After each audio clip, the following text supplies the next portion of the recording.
So today we're going to the new Coldwater Creek Cemetery, and this one literally is just right off the road. Like, you could miss it. Be easy to miss. And actually, believe it or not, it's right in front of us.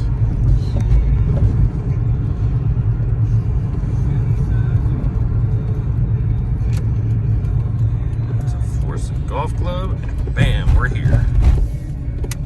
New Coldwater Burial Gardens Memorial Ground. I think that's what it says.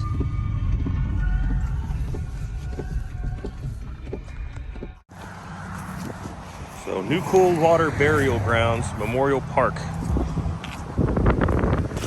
Now this one, I know a little bit more about than the other one, but at the same time, I don't, because I tried researching this particular graveyard, and there really isn't nothing on it. About the graveyard itself, it's kind of cool though, because if you look it up, and the ones that you could tell the names are on this one, because they're all pretty worn out. But the ones you can find, they'll give you the birth certificate and tell you what they died of. And I can't remember most of their names, but as soon as we get on them or up to them, we'll be able to tell. Let's go over here in the sun. And they're all just worn off. From what I can tell from all the death certificates here, of the ones that actually have death certificates online, Crawford's. This is primarily a African American cemetery. I don't think any of them here are white. But if I come across one of these, and I'll try to pin their death certificate on here, and you can pause to read it and see if you can understand the handwriting, the cursive back then, and you know, the ink was pretty bad on some of them, all scratched and whatnot. So it's really cool when you can dig into a cemetery, you know, like what they passed away from, or you know, I just think it's really interesting.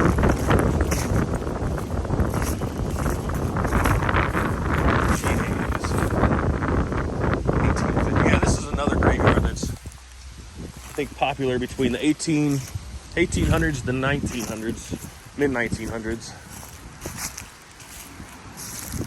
That one's completely, I don't know what it is with the X's on the trees. They're gonna cut them down. I mean, they're pretty bad shape.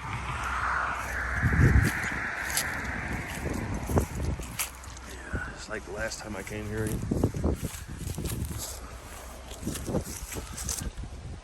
McKinley Phoenix. I just see April 28, 1933.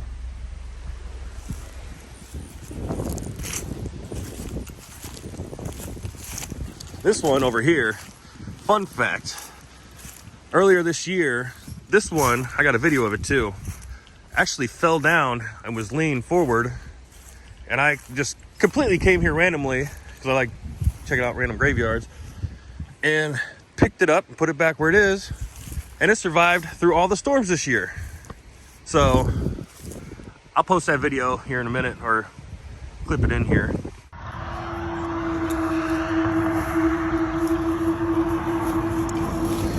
Look at this one.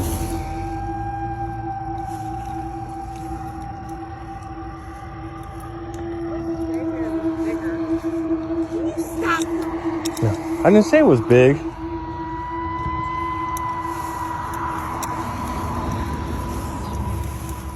Tipped over and sad. Yeah, I'll hold this.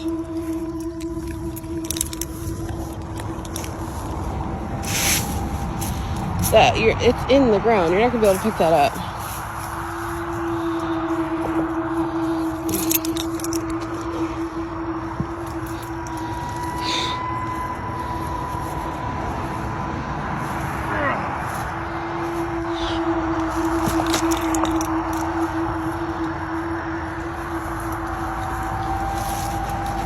Yeah, look at all them ants. Somebody's buried here. I know. Respect. This is Susie Lee. Died April 29th, 1913. Or 17. Is that it? That's that? Yeah. 7 or 3? I want to say 3, but it kind of looks like a 7. But when I picked this up, obviously it was laying forward, and the whole front was covered with dirt and a ton of ants. So now you can kind of make it out. So I think that's really cool. So now I'm gonna have to get back on there and put the death certificate on there if I can find it. If not, put it on here.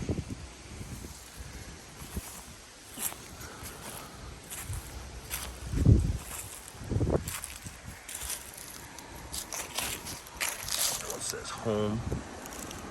There's a lot of these that say home. I don't know if that's just the trademark of the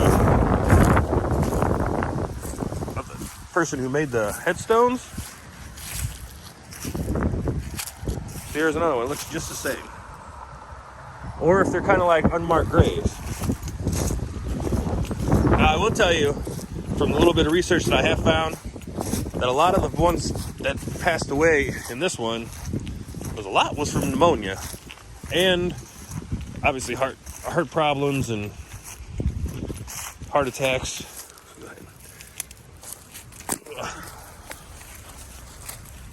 Just clean this up just a little bit. Fraser Vincent, Daisy Vincent. God, I love these old cemeteries. Edward Vincent, the father, and that's the mother. I'm guessing that's the son.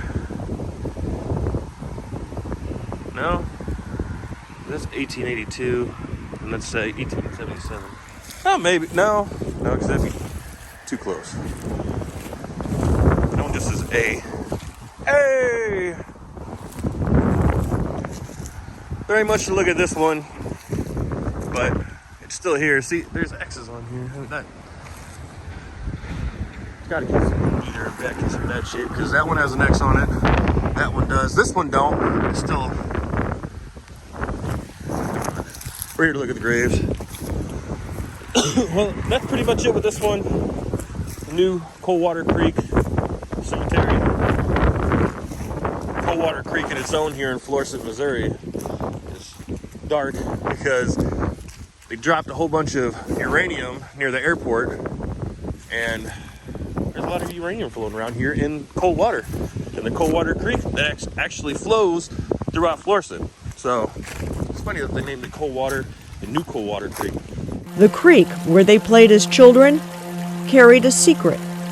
In the 1940s, Mallinckrodt Chemical Works in downtown St. Louis purified thousands of tons of uranium to make the first atomic bombs. But the process also generated enormous amounts of radioactive waste. Citing national security, the government quietly ordered the material moved to North St. Louis County in 1947.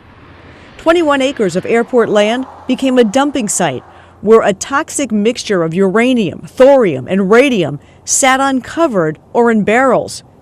In the 60s, government documents noted contents from the rusting barrels were seeping into nearby Coldwater Creek. And by the 90s, the government confirmed unsafe levels of radioactive materials in the water. Last look. So that's it for today's Random Graveyard. Till next time, happy hunting.